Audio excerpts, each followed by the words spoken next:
He has published more than 12 journals, mainly related to metallurgy, welding, and laser assisted fabrication of materials.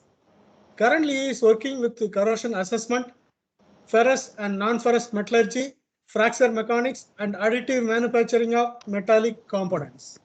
With this brief introduction, now I invite Dr. S.M. Ganesan for his lecture. Sir, please. Thanks for the nice introduction, sir. First of all, my thanks to the director, CSIR CECRI, the skill development team, who allowed me to present my, a thought of small things related to metals and alloys for students and teachers. A warm good afternoon to everybody. So before starting this presentation, all of you, just if you just look for a second around you, you might have seen so many metals or alloys, wherever you are sitting. Maybe the cell phone, what you are holding, or the laptop, in which you are seeing this. It contains so many metals or alloys, for that matter. The term materials covers almost everything, whatever you are saying is material. Our human body is a material. But the term material is a very big one, and out of that, if you take metals, non-metals, several other things like composites, polymers, and so many things are there.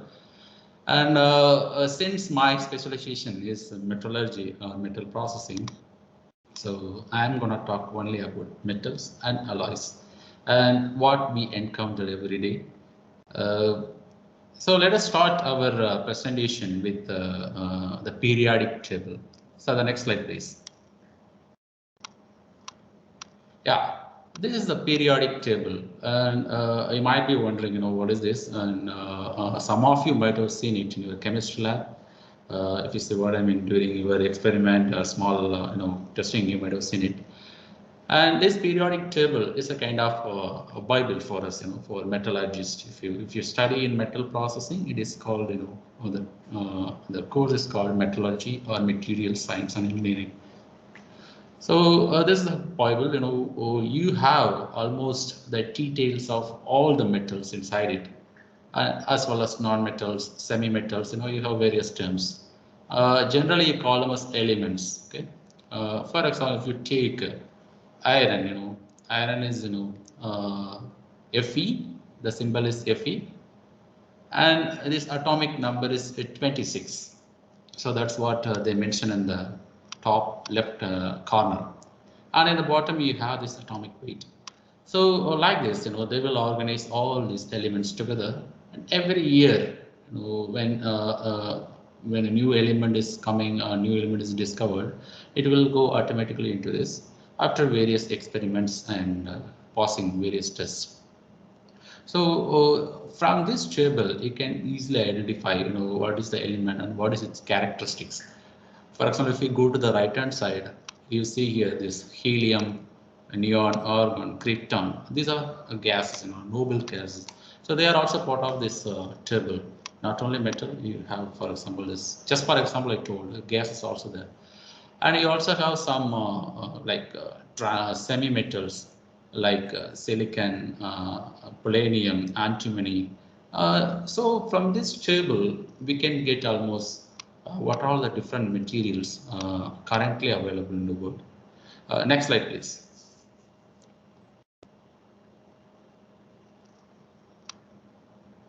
Yeah. So I'm taking just one portion of this table, which is called transition metals.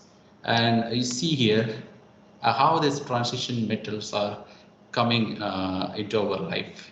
For example, you see this chromium, which is having 24 as atomic number, is a part of transition metals group.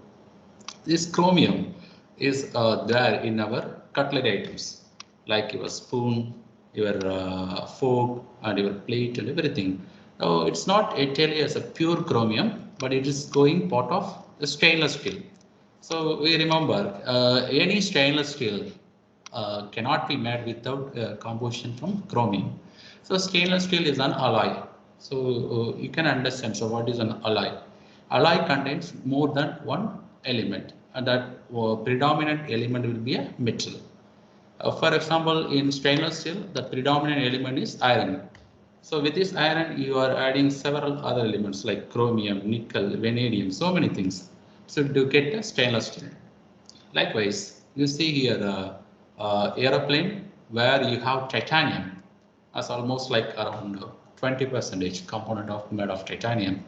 Likewise, you have your mobile phone and it has tantalum, part of this cell phone charger, and you have cadmium in your nuclear submarine. So everywhere, and you take for example your electric wire socket where copper is the predominant element. Likewise, so we cannot live without metals and alloys. So these are advances are happening because of our necessity, So that necessity is the mother of invention. So the people are working on it for generation. Of course, this iron is not a new one, and we invented almost like 5,000 years ago. That's itself is called Iron Age. Then we came to Copper Age, and then we came to this normal things, like in discovering of several metals.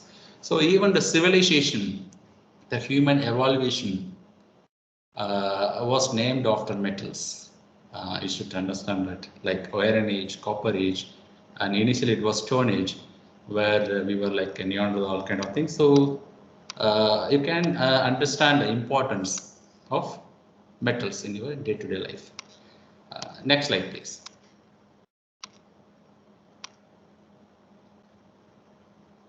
Yeah, some more group of metals. For example, food items. You take egg. Egg is containing calcium and sulfur, and our bones, human body contains phosphorus into that. And your alarm clock contain something called LEDs, like light emitting diodes, which is made of gallium. So likewise, you are using materials or metals in your day-to-day life, so you cannot avoid it. So without knowing or knowing, we are using it every day. Yeah, next slide, please.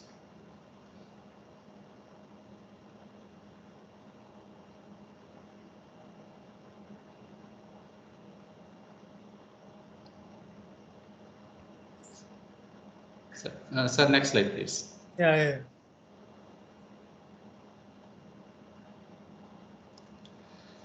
So we talked about metals and alloys.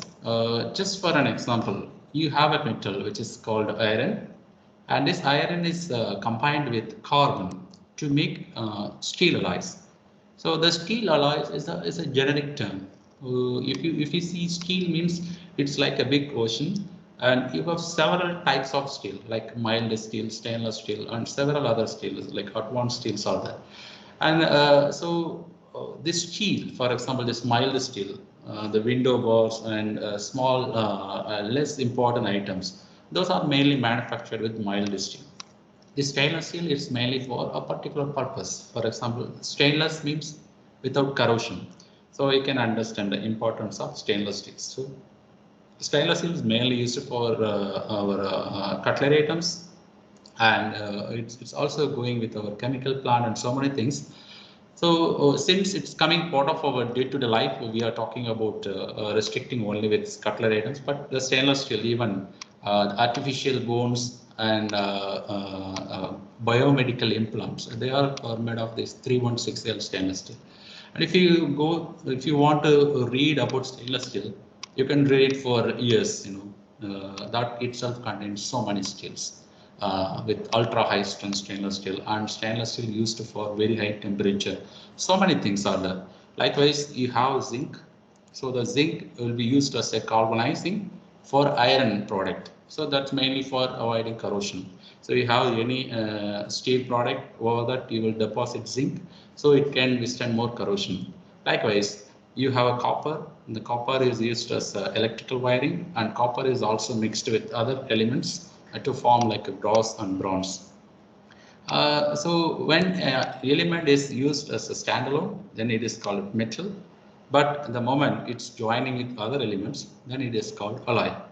Likewise, this aluminium. So aluminium is used mainly in the form of alloys. Okay, so the aluminium is mainly used for the aircraft components, and as we know that the outer body, outer shell of the aircraft is mainly made of aluminium-based product.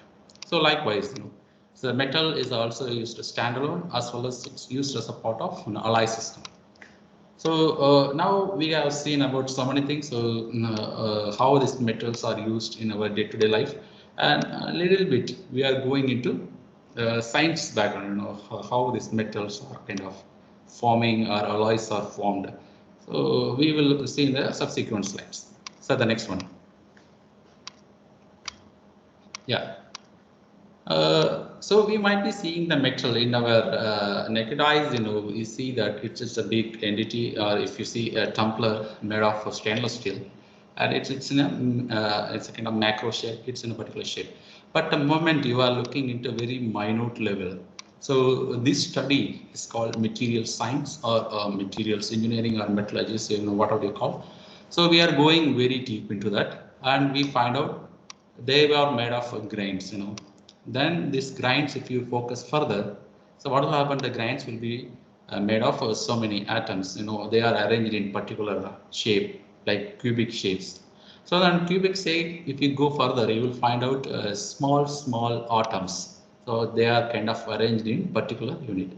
So you might be asking me why it is like that. So it's a nature. Maybe it's a God's wonder. So that's how this metal system has been arranged. So normally the metal, if you look through this in Armstrong level or like kind of a very nano level, you can find them. These atoms are enclosed in an electric sky of valence electrons. So what happens is these electrons are kind of combining together. So the metal is stable. So of course, when you are just pulling a metal apart, so these atoms will try to distract. So that time there will be kind of a dislocation. You know that what is dislocation? If you are falling down, we are dislocating our human body, our hand, something like that. So the metal also undergoes a dislocation when you are using extensive load or something. So we will see what is dislocation in a subsequent slide. So the next slide, please.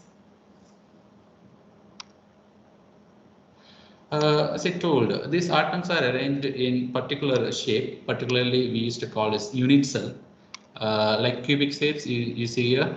So the atoms are in each corners, and some of the atoms are in the center, and some of the atoms are in the center of the face. So based on these arrangements, we used to call them as like body center, face center, and hexagonal closed-based structure. So it's too much for you guys to understand, but this is how we have always seen a component in it's a big shape. So the moment you are going minute into that, we have a terminology called fractography. Okay, nothing is smooth in the world, so that is called fractography. The fractography means you have a big element. The moment you go and focus finer, then you will have one more structure. You go further, further structure will come. Like that only. This all the materials have been designed like that. Maybe one of you kind of unmute yourself, please. It's interfering.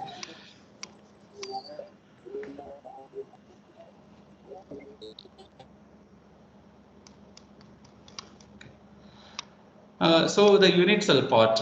So the atoms are arranged in particular shape. When you look through this in a very minute shape, which is in the range of micron or nano levels.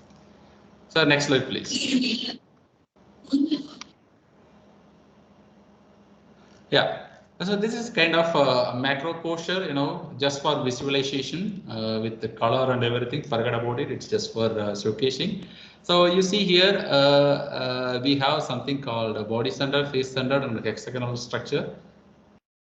The highly useful metal, like which is iron, as a part of steel group, which is body center cubic. So if you look through the finer shape, the steel structure will look like this. You have one atoms with surrounded by 8 more atoms. So it will look something like that in a very minute level. So like that only, yes, entire macro picture is building up. So the next moment you are looking through your plate, where you are eating your food, and think about it, the plate, if you focus through finer, then the microstructure will look something like this beautifully. So we have a special instruments like transmission electron microscope and those kind of things. We are not going to that. Some material science research, they will use all these equipments. And if you have any chance to visit CECRI, and maybe you can inquire about it, you can go and have a visit or elsewhere. Okay. These are kind of equipments used to analyze all these things. And you might be asking why it is necessary to analyze all these things. You see what I mean? The civilization started with the development of metals. Likewise, every year people are just doing several research to make a new invention in metals. Likewise, when the metals are focused in a very minor miniature scale, like in nano level or in angstrom level, there only you can do more alteration, more modification. You can improve its property, develop a new alloy and everything. So I just want to inform one thing to all you guys. So you might be wondering, yeah, it's a steel, it's nothing. If you want to make a new alloy, yeah, a new alloy, if you want to make a new metal like steel or aluminum, you want to develop a new thing, it will take nearly 10 years with all these beautiful computers and most advanced technologies. And people are saying minimum it will take 10 years to make a new alloy. So imagine the work what we need to put through to get a new development. Yeah. So next slide, please. This is just for your example. You are just pulling a steel rod and breaking it. You might be wondering, and if you look at the broken area, it will look like ups and downs, the sharp edges. And next time you imagine, if it is a steel, it will break in 45-degree angle. The breakage area will look like that. And if it is like magnesium or zinc, it will break like kind of perpendicular shape. So that's a part of this HCP things. And you also have something like face center metal, like zinc or something. So they will break in both the directions. So the metals are following some unique way every time, when you put some electricity through this, so they will respond based on their property. Similarly, even when they are breaking, they will also follow a certain procedure. So this is just for an example. So the metal system is already established. So they will always follow its procedure as per the kind of keynote way. It will always follow like that. So this is a study, as a material engineer or metallurgist, you will make. Maybe the next slide, sir, please. One more slide. You can move to next slide. Yeah.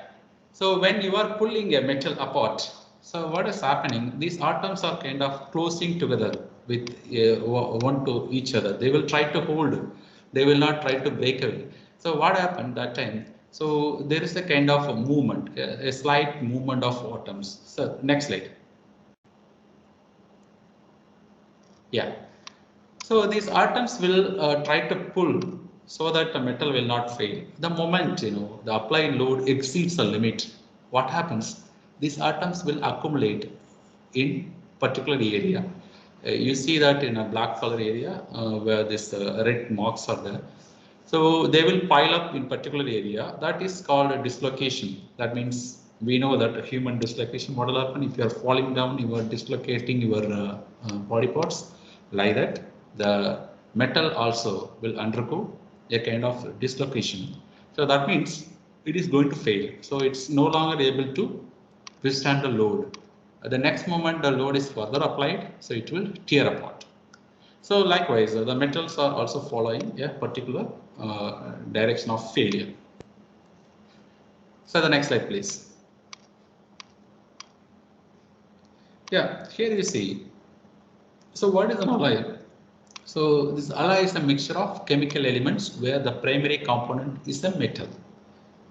That we have seen. You have that cast iron, You see here the cast iron tawa you call frying pan, which is containing iron in the range of 96 to 98% and carbon in the range of 2 to 4%. And you also get small minor elements. Likewise, you might be wearing your gold ring, and there you have gold 70%. Yeah. And you also have several other small items like copper and silver into that. Of course, you cannot wear 100% gold ornaments. You can easily bend it because the gold is more flexible and tactile.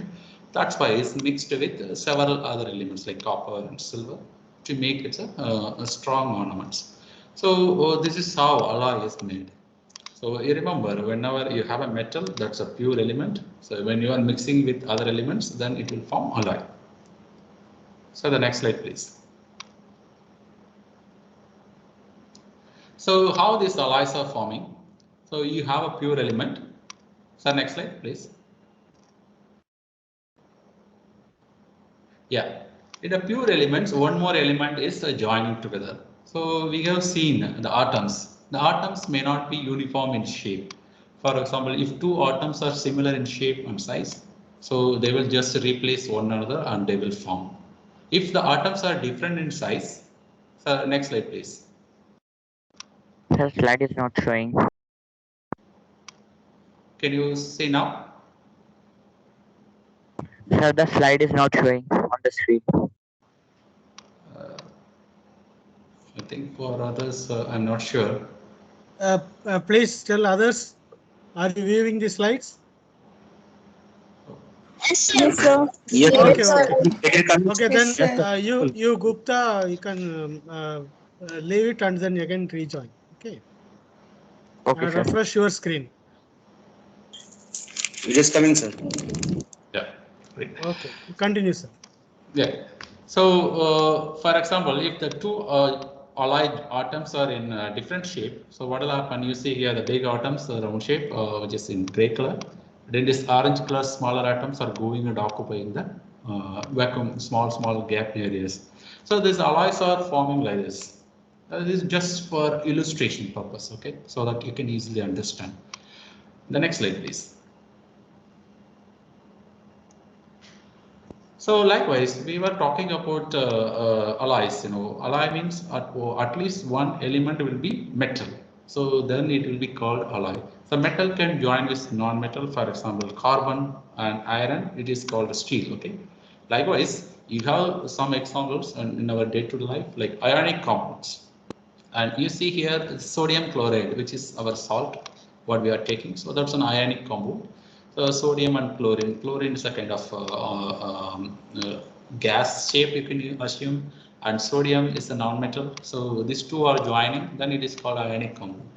Similarly, you have packing soda, which is sodium bicarbonate, and so many other things like the bleach, which is kind of NOCl, Cl2, and sodium hydroxide. You have this train cleaner, which is used for washing purpose.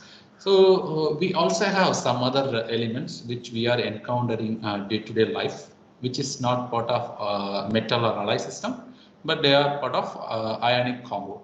Maybe in future, one more scientist can talk about it. So we will leave it there. The next slide, please.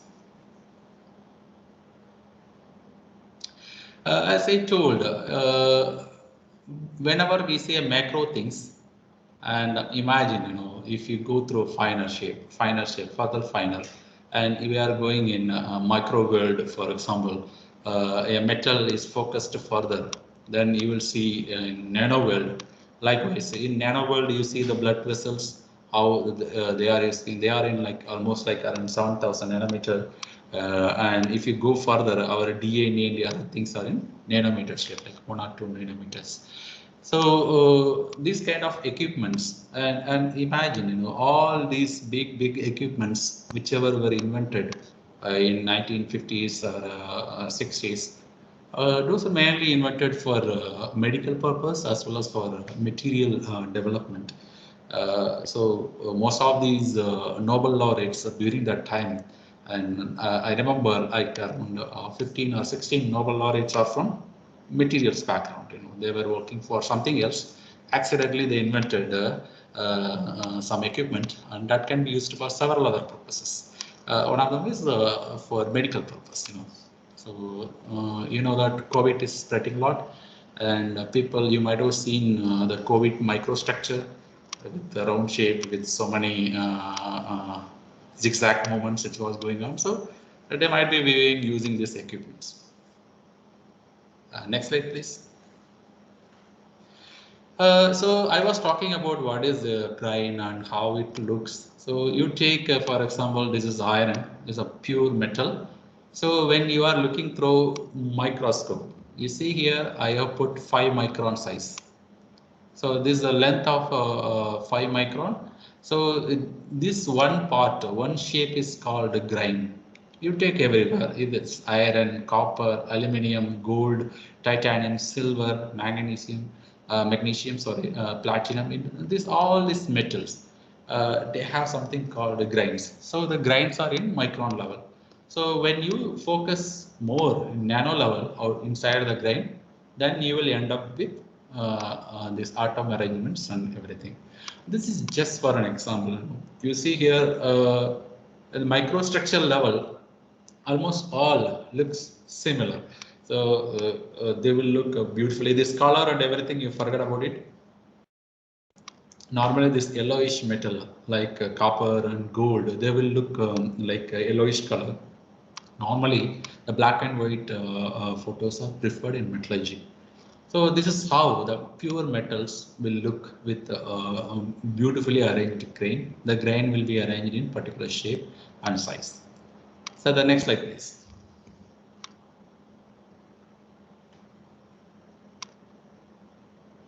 Yeah, this is alloy. We have seen pure iron, and a pure iron is joining with several other elements. For example, iron, carbon, chromium, and all these things are there in 316 stainless steel. This is an alloy. You see here, you can easily distinguish some colors are changing, and some of these grains are in particular shape, and some are in like kind of needle shape. Something like that.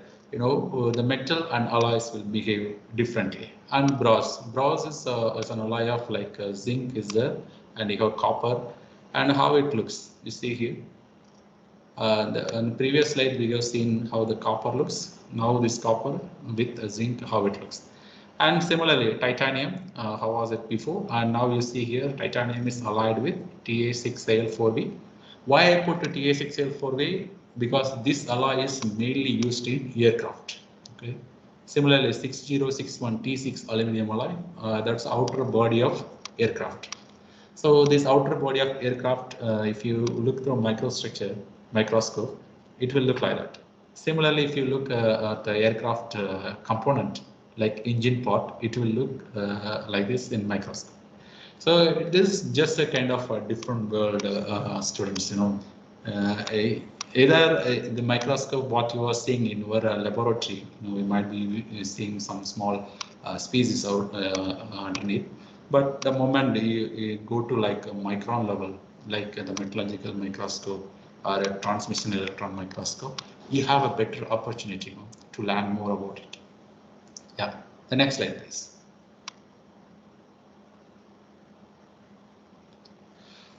Yeah, this mild steel, different types of steels we were talking, because why I put this slide, because steel is the main metal we are using in day-to-day life.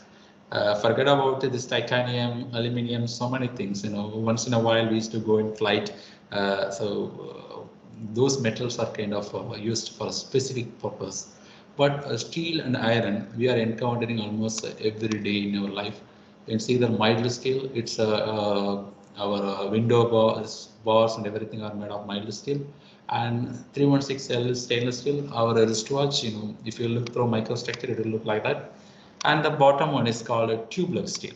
So the tubular steel is used for pipelines and nuclear industries. They are used mainly, and they will look microstructurally like that. So the steel is a big ocean, so we are not going to that, but just for example, how this microstructure and other things will look.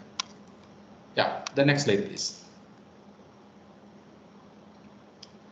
And we might have seen these TNT bars, so many advertisements on the TV, and during construction activities, we might have seen it how this DMT bar. So what is TNT? It's thermomechanically treated. So that is called TMT. The TMT powers are used mainly for load bearing capacity. When you are making like concrete blocks, so that's really important. So it should have higher load bearing capacity as well as corrosion resistance. It should not break easily. So for that purpose, if you go to the next slide, sir, please. So what they are doing, the steel bar, they will just heat it to very high temperature, let's say around 1000 degrees Celsius, and then put it into water. So what will happen at that time? So the outer shell, if you see your right hand side, it looks like a sun with a bright yellow color. So the outside area of the steel bar, they will just cool down very fast because they are in contact with water. Whereas the inner core portion, that's in very high temperature, so they don't have enough time for cooling, because as you know that even though if you have the let us assume you have the samosa which is very hot, so the outer shell will look cold, but the moment you are just opening it out, it's still very hot, or something similar to that. So the microstructure which is outside is very hot, that will look something here on your left hand side like a needle shape. So that's mainly for load carrying capacity. So the inner structure, if you see that inner portion, which is in yellow and reddish color, the microstructure looks something at the bottom shape, very fine grains. So what we are inducing here is the steel becomes very hard as well as very tough. So there are two terminologies there, tough and hard. You should understand, tough guy and a very hard guy. However, you cannot crack it easily, but the tough guys, they have so much willpower. In addition to the quality of hardness, they also have a willpower. So toughness is always good. So it's a second one. You see here, if you look at this picture, you can say that it's a Titanic ship. So that's a breaking into two and going inside the sea. Why material selection is important? A classical example here. So you cannot just choose random material and put everywhere, because where there is a material failure, there is always a chance for big accident. That's where this corrosion prevention and environmental based assessment are coming into play. The department where I am working is as a corrosion protection and material division.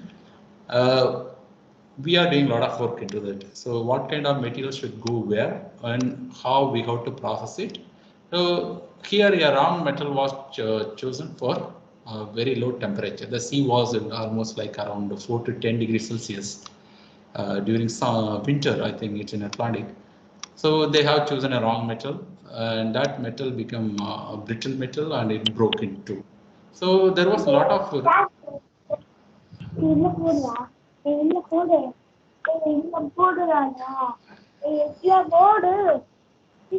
sorry.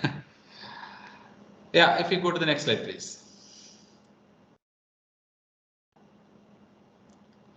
This is one photo, just I put from my previous company, and this in North Sea, close to Great Britain, where we were installing a pipeline.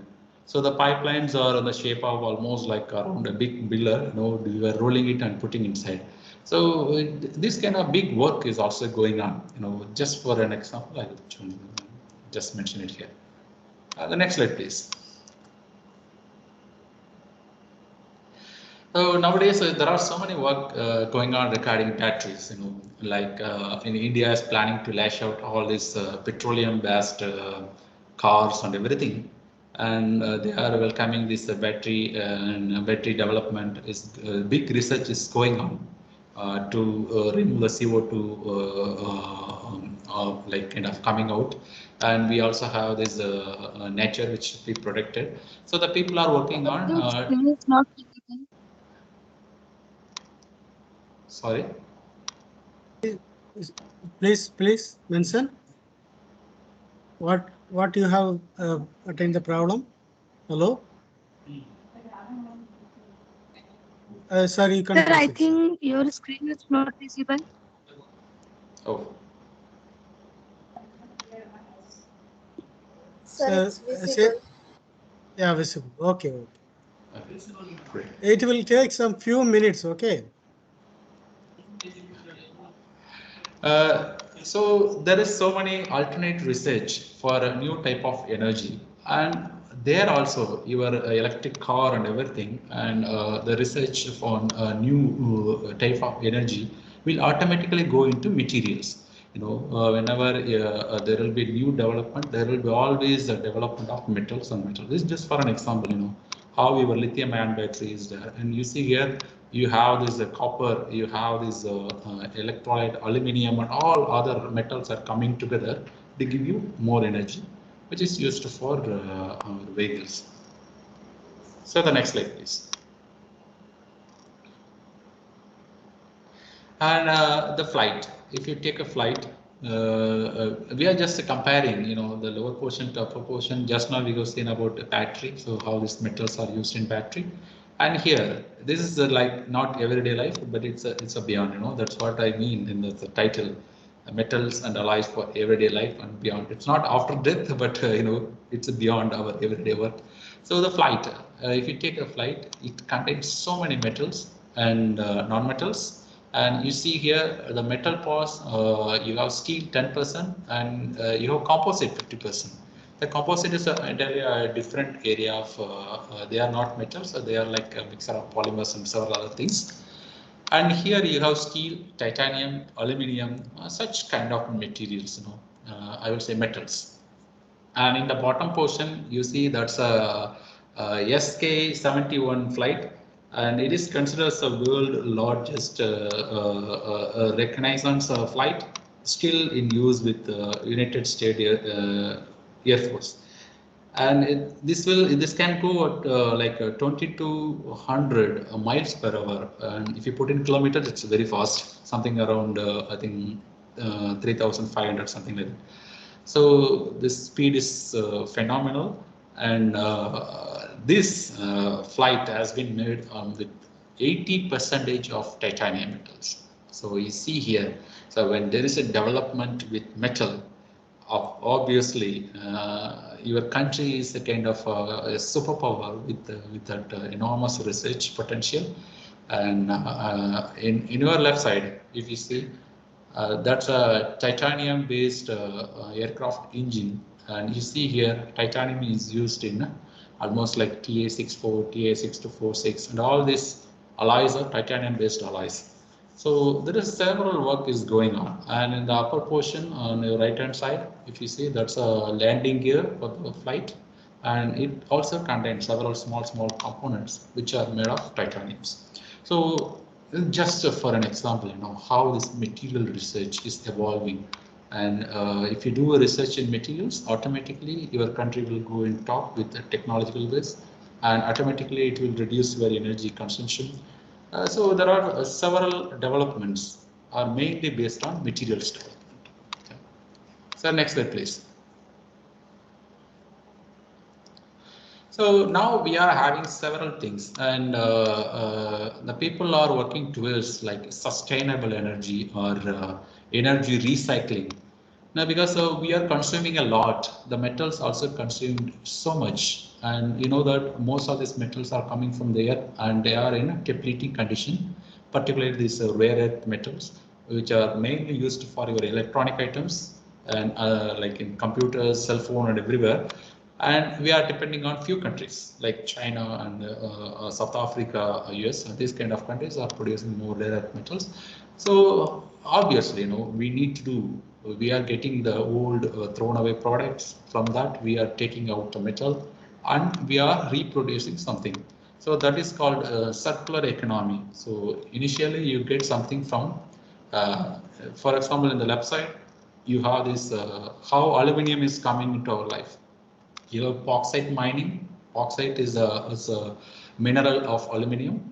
Then you are taking alumina out of that. Then you are producing aluminium here. Then this aluminum is used for our everyday life. You have this camera, you have car, you have several other things made of aluminum, and after its usage, you are just throwing it out. So this waste aluminum is also taken out, and they are using it with newly produced aluminum. So this is called recycling or circular economy. It's a kind of circle, your product is coming from a mineral, then you are wastaging it and you are recycling it. So there are so many research going on in this area, particularly with electronic items, because of scarcity with these rare earth elements. As I told, like yttrium, neodymium, these kind of elements are rare earth elements, and so the people are mainly relying with thrown away products. Your old computer, your old cell phone, all these things will be recycled to extract the metals.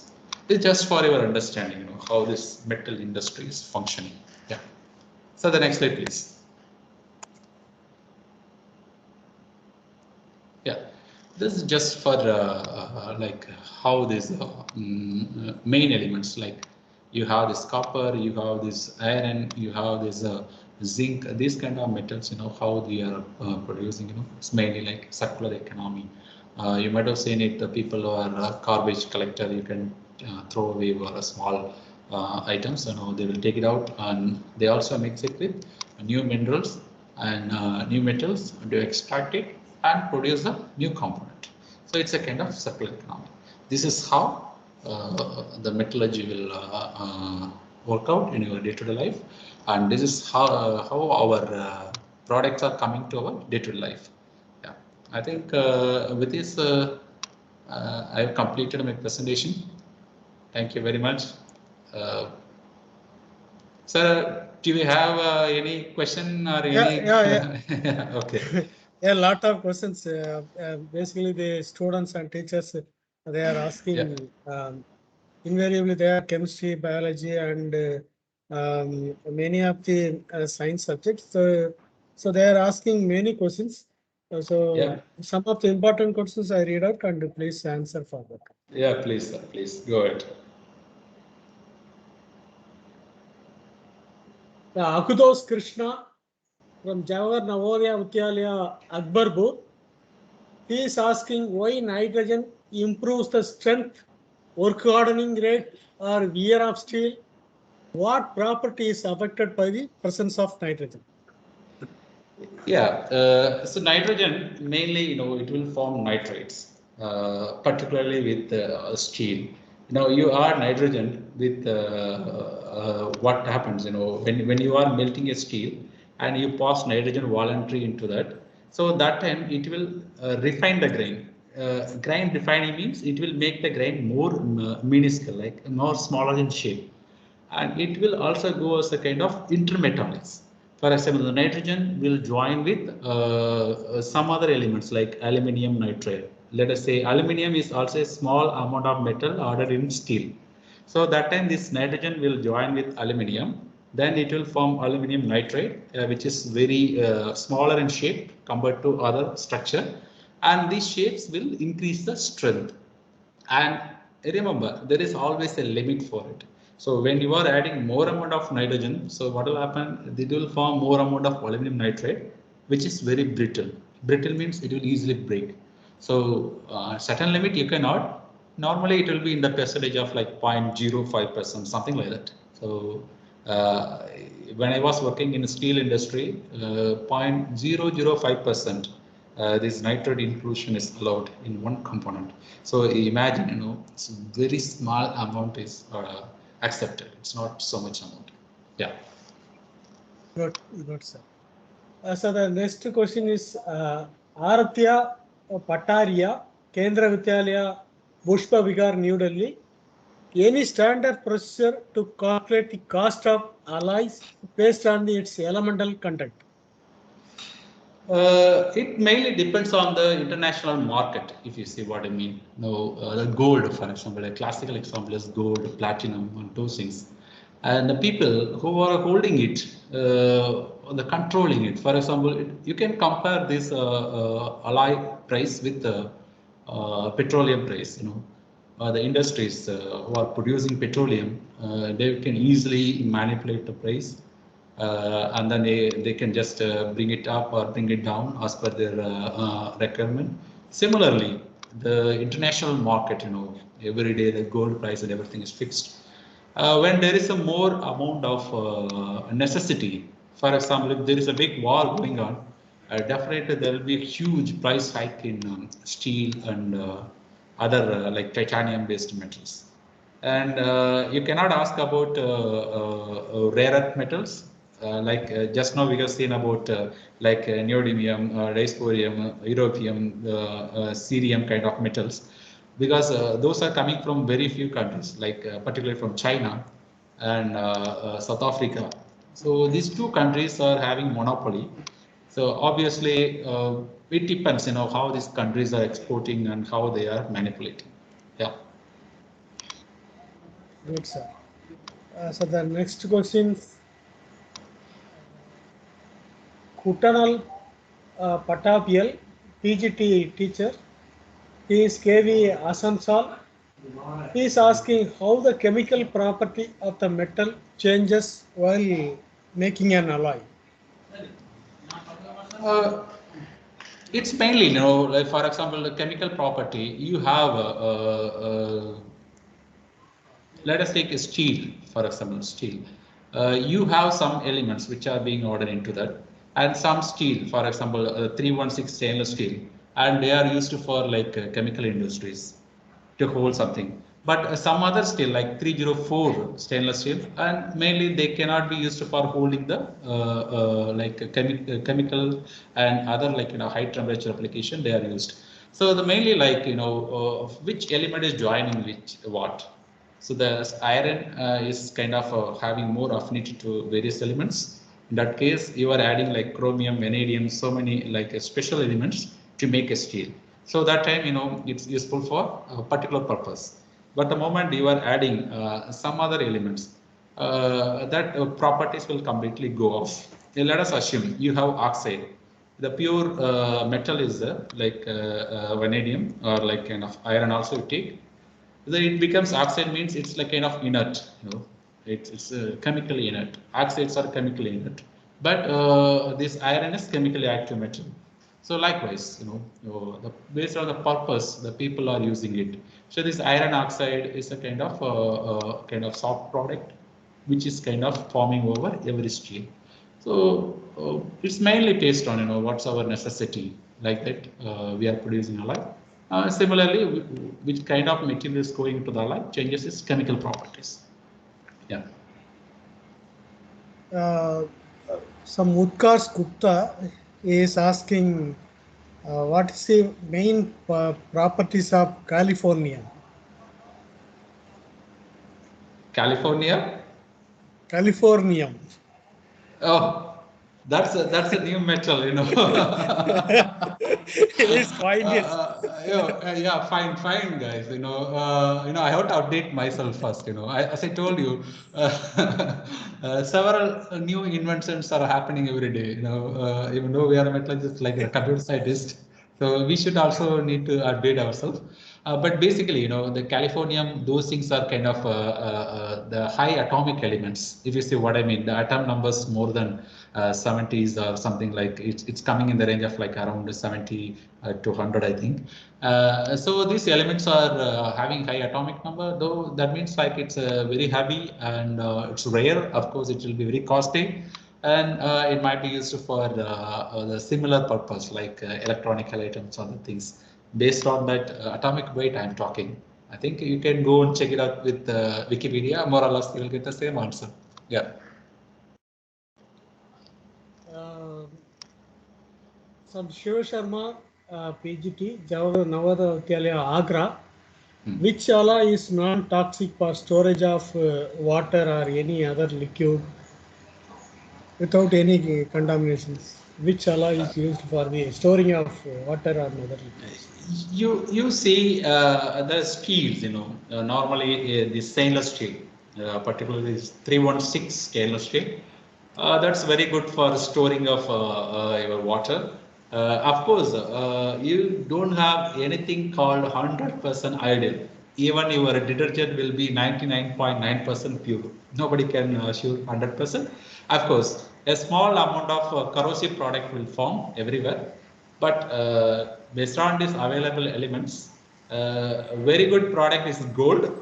Of course, it will not corrode much when you are storing water, but we cannot store it because of cost. So I will go with stainless steels. Yeah. Good, sir. Then Chandrasekhar is a teacher. He is asking many of questions. So importantly, he is asking any further simple way if I create a hard substance in a larger quantity with the easily available chemicals.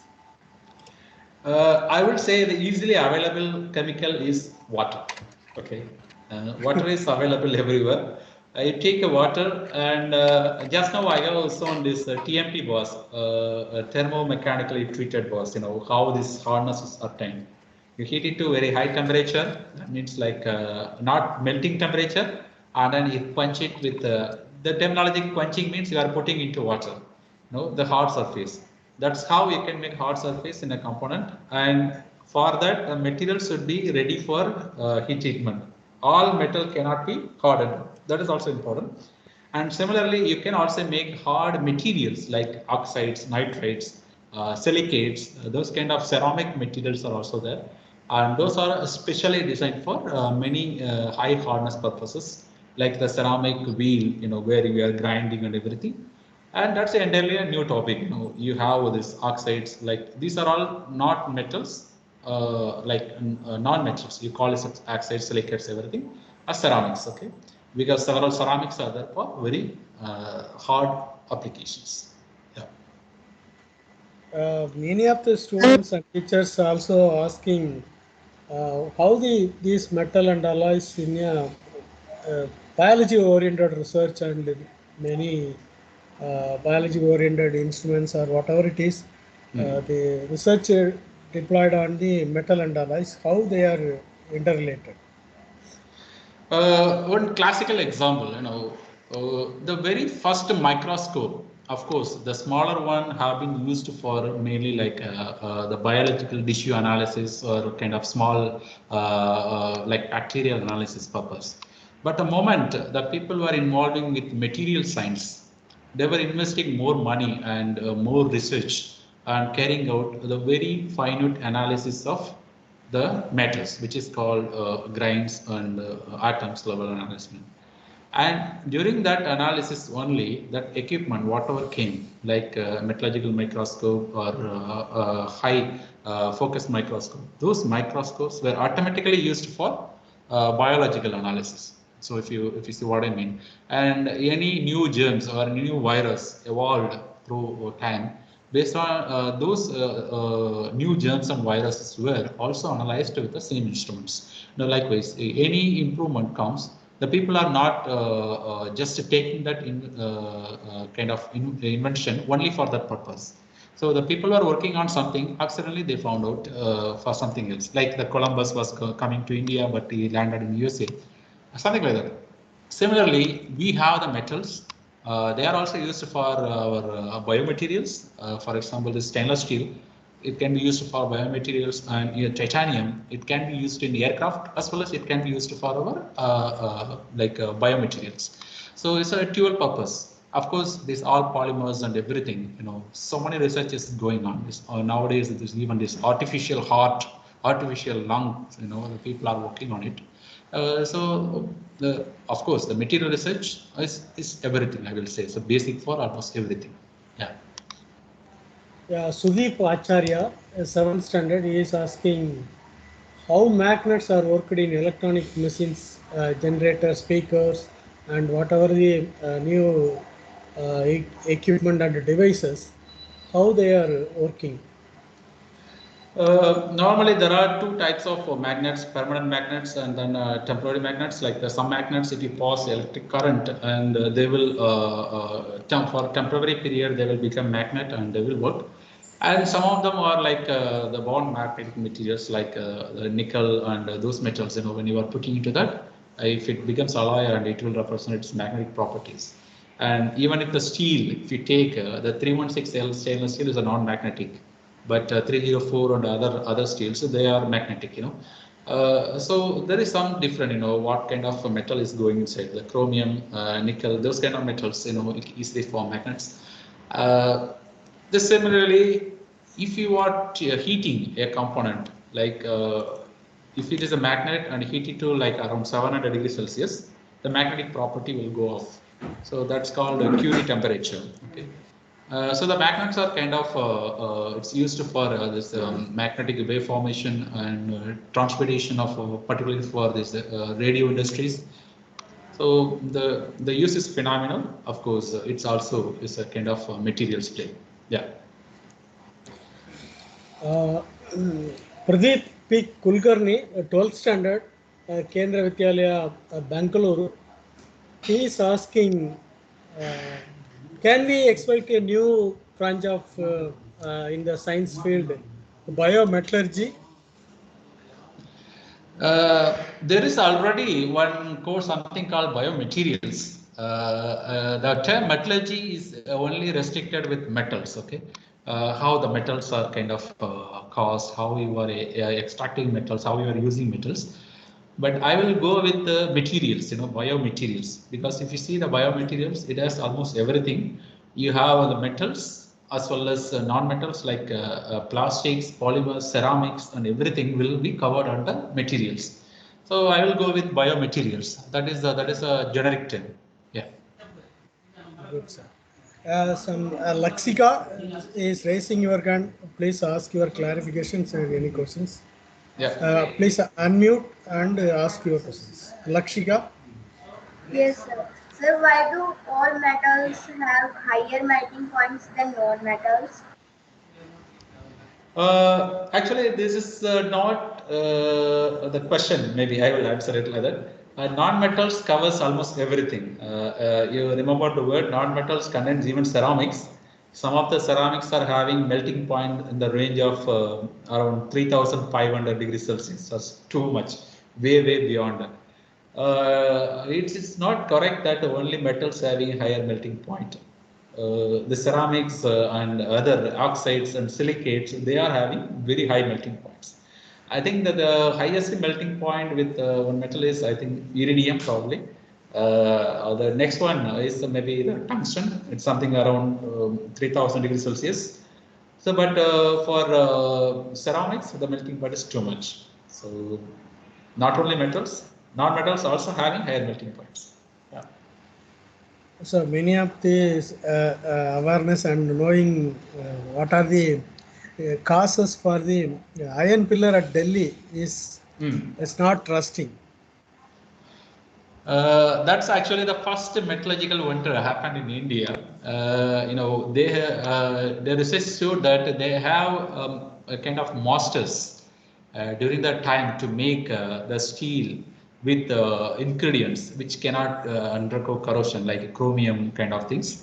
And similarly, they are sword, which is very hard to break. Similarly, like thermomechanical treated swords, and they are very hard on the outside, which can easily cut your head, but in the inside it is very tough. It will not break. Something like that. They have used chromium kind of things, and this chromic oxide and those things are kind of maintaining its freshness. It's not corroding fast. Yeah. Thank you, sir. So anybody interested to ask any questions, please unmute yourself and ask questions.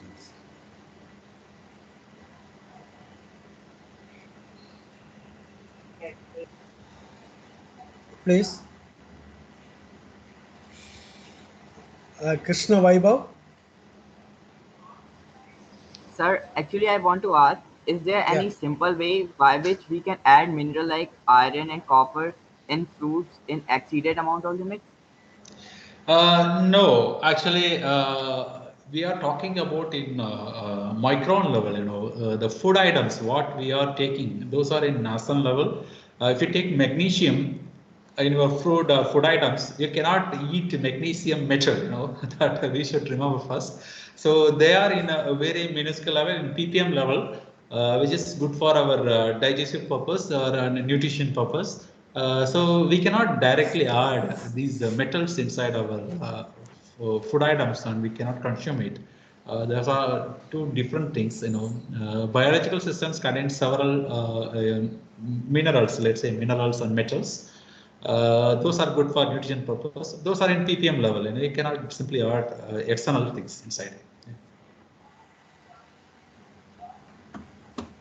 Thank you for all the participants, and thank you, Dr. S.M. Ganesan, for a wonderful talk about how the metals and alloys and how the day-to-day life is utilized, and explained their doubts and clarifications. On behalf of the CSIR CECRI JIGYASA team and from the participant side, I thank Dr. S.M. Ganesan for his wonderful lecture. Participants, please give your feedback, which is available in the chat box and already communicated to your teachers group or WhatsApp group. So please give your feedback and subscribe CSIR CECRI and CSIR CECRI JIGYASA YouTube channel. Many more programs will be conducted through the online and live webinar also. So please subscribe the YouTube channels, both the channels, and kindly unmute your video for a screenshot, please. The participants, please unmute your video for the screenshot for the record purposes. Okay. Thank you, sir. Thank you for the great opportunity to talk with all students. I'm still seeing some two hand symbols. I hope they can drop their questions, sir. I can answer later, of course. Ganesh.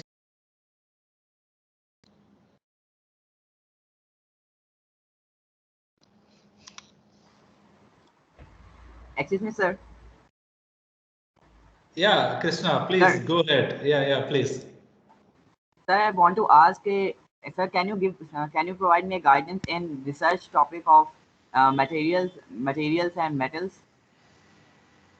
I will recommend anything related to energy production, like the battery materials, go for it. And advanced ceramics for high temperature application, where it can be used for aerospace application, and space research is always good. So the two topics I will recommend is one is related to battery materials, another one is related to high temperature ceramics. Yeah. Thank you, sir. Thank you. Thank you for all the participants. We are now wind up this session. Thank you very much, sir. Next week we have the same time 2 p.m. on Thursday on 15th July. We will meet on 15th July 2 p.m. Okay. Thank you one and all. Thank you, sir. Thank you. Thank you, sir. Thank you, sir. Thank you, sir. Thank you, sir. Thank you, sir. Thank you, sir.